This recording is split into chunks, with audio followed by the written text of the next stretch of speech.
ఆంధ్రప్రదేశ్ను 150 సీట్ల మెజారిటీతో 5 ఏళ్లు పరిపూర్ణంగా పరిపాలించిన వైసీపీ చివరికి ఓడిపోయేసరికి కనీసం 11 నిమిషాల పాటు మాత్రమే అసెంబ్లీలో కూర్చోవడానికి సిద్ధపడింది. సభ్యత్వం రద్దవుతుందనే భయం కారణంగానే అందుకోసమే వచ్చిందనే వాదన అయితే గట్టిగా ప్రజల్లో వినిపిస్తుంది. ప్రస్తుతం విశాఖలోని కొంతమంది సీనియర్ సిటిజన్స్ మనతో ఉన్నారు. అసలు వైసీపీ భవిష్యత్ ఏంటి, ఎందుకు ఇలా చేస్తుంది, అసలు ప్రజల పట్ల వాళ్ళకి ఎంతవరకు శ్రద్ధ ఉందనే దాని మీద వారి మాటలు నాకు తెలుసుకుందాం. సార్, మీరు చెప్పండి, అసలు వైసీపీ పార్టీ తాలూకా భవిష్యత్తు ఏమనుకుంటున్నారు? అసలు కేవలం 11 నిమిషాలు వచ్చి వెళ్ళిపోతున్నారు ఇవాళ అసెంబ్లీ బడ్జెట్ సమావేశాలు, మీకేమనిపిస్తుంది? అసలుకి జగన్మోహన్ రెడ్డి మన ఆంధ్రప్రదేశ్కి చీఫ్ మినిస్టర్గా రావడమే దురదృష్టం. అతనికి పరిపాలన అంటే ఏంటో తెలియదు. అతని బుర్రలో ఏముందో అసలుకి ఎవరికీ తెలియనటువంటి పరిస్థితి. అదే మనం చూసాము. 5 సంవత్సరాల పరిపాలనలో మనం 15-20 సంవత్సరాలు వెనక్కి వెళ్ళిపోయాం. ఏదో మన అదృష్టం కొలిది చంద్రబాబు నాయుడు గారు వచ్చారు. Is trying to recover all the things. ఇవాళ బడ్జెట్ సమావేశాల ప్రారంభం రోజు ఆయన ప్రవర్తన ఏ విధంగా ఉందనుకుంటున్నారు? చాలా bad, very bad. Nobody can expect like this. ఇది చాలా తప్పు. ఆ విధంగా చేయకూడదు. ఓడిపోయి గెలుపు ఓటము సమంజసమే. ఓడిపోయేప్పుడు you must take it in a little manner. అది. సార్, మీరేమనుకుంటున్నారు? ఈయన ఒక పిచ్చోడు. ఇలాంటి పిచ్చోడిని మన 5 ఏళ్ళు భరించడం గొప్ప. అసలు ఈసారి ఇలాంటి వాడు రాష్ట్రం వదిలిపోతే దరిద్రం పోతుంది. అంటే ఇవాళ బడ్జెట్ సమావేశాలకి హాజరైనప్పుడు బాధ్యతాయుతంగా వ్యవహరించాలి. అదేమీ లేకుండా ఆయన వెళ్ళిపోయాడు, బాయ్గట్ చేశాడు. దానికి కారణం వేరే. అసలు కుటుంబ బాధ్యతే పట్టించుకోలేడు, ప్రజల బాధ్యతే పట్టించుకుంటాడు. అది. సార్, మీరు చెప్పండి, మీరేమనుకుంటున్నారు? చెప్పాలంటే ఈ జగన్మోహన్ రెడ్డి ఒక శనిగ్రహంలాగా తయారయ్యాడండి ఆంధ్ర రాష్ట్రానికి. ఇతని పరిపాలనలో 5 ఏళ్ళు నరకయాతన అనుభవించారు ప్రజలు. దోపిడీలు, దౌర్జన్యాలు, మానభంగాలు ఒకటి కాదు. వాళ్ళు చేసిన అరాచకాలు అన్నీ కావు. పోయాడు అనుకుంటే మళ్ళీ తయారయ్యాడు. అతను పెర్మనెంట్గా అసెంబ్లీకి రాపోవటమే మంచిది. అతను పోతే కనీసం ఈ 5 సంవత్సరాల్లోనైనా మన ఆంధ్రదేశం బాగుపడుతుందని నేను భావిస్తున్నాను. అసెంబ్లీకి వచ్చిన ఇబ్బంది అంటారా? వాడి అసెంబ్లీకి వచ్చిన ఇబ్బందే. Is a destructive person, not constructive person. అన్ని కుతంత్రాలు, కుళ్ళు రాజకీయాలు, చంపడాలు, దౌర్జన్యాలు, హత్యలు, ఇవన్నీ అతనికి పుట్టుకతో వచ్చిన. Is not at all A democratic person. Is a dacoit, is a thief. ఎవరైనా సరే ఎలక్టెడ్ రిప్రజెంటేటివ్ అయిన తర్వాత సభకి వెళ్ళాలి. వెళ్ళి వాళ్ళ నియోజకవర్గం ప్రాబ్లమ్స్ కానీ లేదంటే మొత్తం స్టేట్ ప్రాబ్లమ్స్ కానీ వాళ్ళు చెప్పాలి. నాకేదో హోదా ఇవ్వలేదు, నాకు కారు ఇవ్వలేదు, లేదంటే ఫోన్ ఇవ్వలేదు, నేను వెళ్ళను అంటే అది ఎవరిని చేస్తున్నట్టు? నియోజకవర్గం ప్రజల్ని అవమానపరుస్తున్నట్టు, ఇంకేం కాదు. ప్రజాభిష్టాన్ని అంతే. ఎందుకంటే వాళ్ళని ఎందుకు పంపించారు? వాళ్ళని ఎలక్ట్ చేసుకున్నారు. పార్టీ వదిలేండి, మనిషిగా అతను ఒక మంచి క్యాండిడేట్, లేదా వాళ్ళ ప్రాబ్లమ్స్ అన్నీ బయటికి చెప్పి వాటికి సమాధానం తెస్తారనే కదా ఎలక్ట్ చేసి పంపించారు. నాకేదో హోదా ఇవ్వలేదు, లేదా నాకు ఫోన్ ఇవ్వలేదు, నాకు కారు ఇవ్వలేదు, నాకు ఇంకేదో ఇవ్వలేదు అని వెళ్ళకపోతే అదేంటి ప్రజలను అవమానపరిచినట్టు, ఇంకేం కాదు.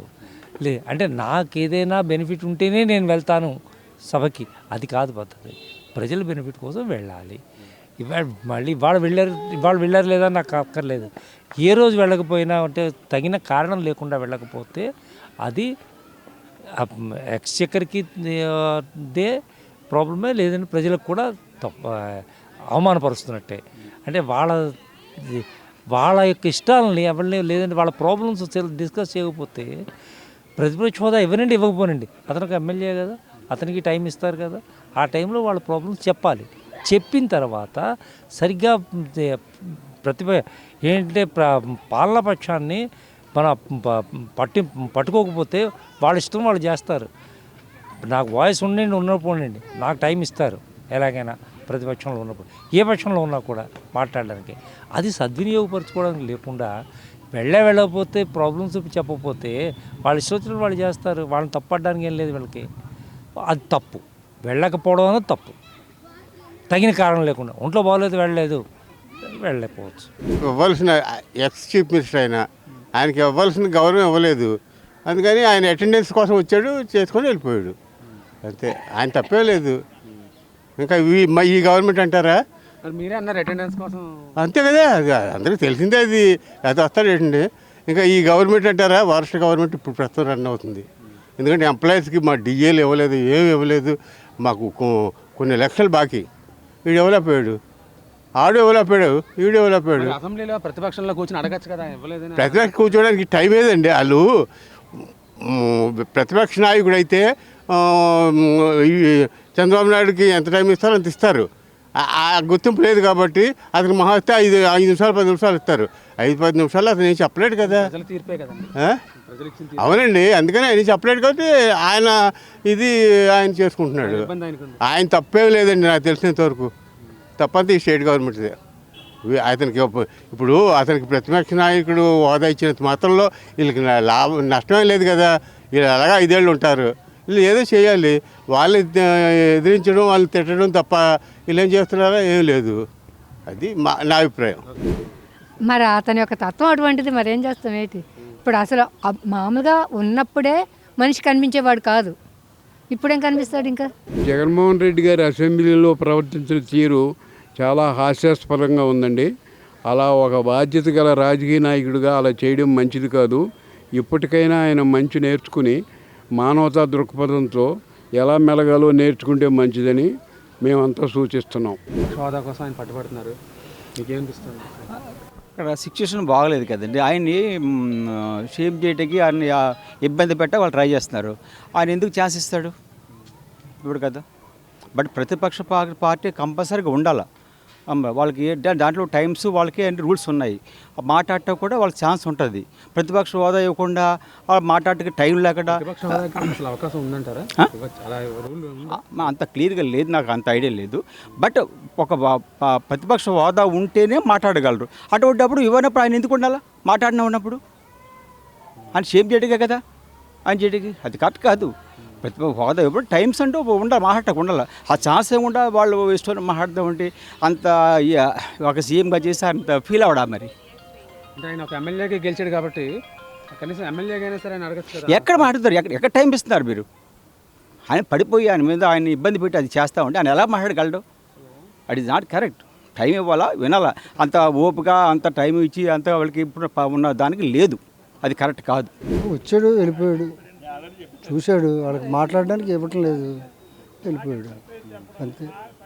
అతనికి ప్రతిపక్ష హోదా ఇవ్వడానికి ఏంటి అబ్జెక్షన్ ఏంటి చెప్పండి? ప్రతిపక్ష హోదా ఇవ్వడానికి ఏం అబ్జెక్షన్ లేదు. అది ఎవరి చేతిలో ఉందంటారు సార్? ఎవరి చేతిలో ఉంది? స్పీకర్ చేతిలో ఉంది. స్పీకర్కి ఏమో హైకోర్టు ఏమో చెప్పింది నువ్వు త్వరగా తేల్చమని, ఆడేమో ముడి కింద పెట్టుకున్నాడు. అంచేత వాళ్ళే తేల్చాలి. తర్వాత 4 ఏమో ఛానల్స్నేమో బాయ్కట్ చేశారు, లోపల రానివ్వలేదు. ఎవడి? సాక్షి, TV9, 10 TV అండ్ ఇది ఇంకోటి ఇది NTV, 4 ఛానల్స్ ప్రతినిధులు రానివ్వలేదు. అది కూడా మరి ఇదే కదా. మరి పైపించి ఈయన ఏదో పారిపోతున్నాడు అన్నాడు. ఆయన పారిపోవట్లేదు, ఆయన చూసి వీళ్ళే తోక ముడుతున్నారు. అంటే ఇప్పటికీ జగన్మోహన్ రెడ్డి చూసి భయపడుతున్నారా?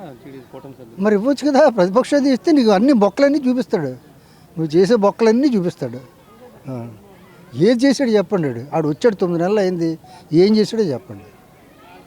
ఏదైనా నిరుద్యోగ ఇచ్చాడా? లేదా 10 లక్షలు ఇచ్చి ఏదో సపోర్ట్ చేస్తున్నాడు పవన్ కళ్యాణ్. 10 లక్షలు ఇస్తాడు, ఫ్యామిలీకి 10 లక్షలు ఇచ్చి సపోర్ట్ చేస్తాడట. అని ఏం చేశారు? అది ఏం లేదు. ఓ పెద్ద హాస్పిటల్ ఏమైనా కట్టారా? ఏమి లేదు. ఓ పోర్ట్ ఏమైనా కట్టారా? ఏమి లేదు. ఉన్న మెడికల్ కాలేజ్ తీసి పారేశాడు, మెడికల్ ఎవరికో ఇచ్చేస్తున్నాడు.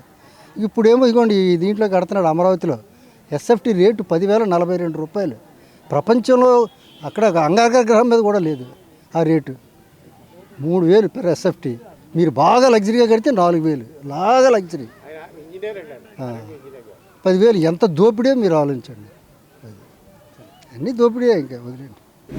బడ్జెట్ సమావేశాల తొలి రోజు జగన్మోహన్ రెడ్డి అండ్ టీం చేసిన పనిని చాలామంది విమర్శించారు, తప్పుపట్టారు కూడా. అయితే ఒకరిద్దరు మాత్రం ఆయనకు అవకాశం లేకపోతే ఎలా మాట్లాడతారనే అభిప్రాయాన్ని అయితే వ్యక్తం చేశారు. మొత్తం మీద ప్రతిపక్ష హోదా కోసం పట్టుబట్టే జగన్మోహన్ రెడ్డి ఒక ఎమ్మెల్యేగా తన వంతు ప్రశ్నలను లేవనెత్తాల్సిన అవకాశం ఉన్నప్పటికీ కూడా దాన్ని పూర్తిగా చేజార్చుకున్నారనే అభిప్రాయం అయితే చాలామందిలో వ్యక్తమైంది. వీడియో జర్నలిస్ట్ కృష్ణతో మూర్తి, VBC TV, విశాఖపట్నం.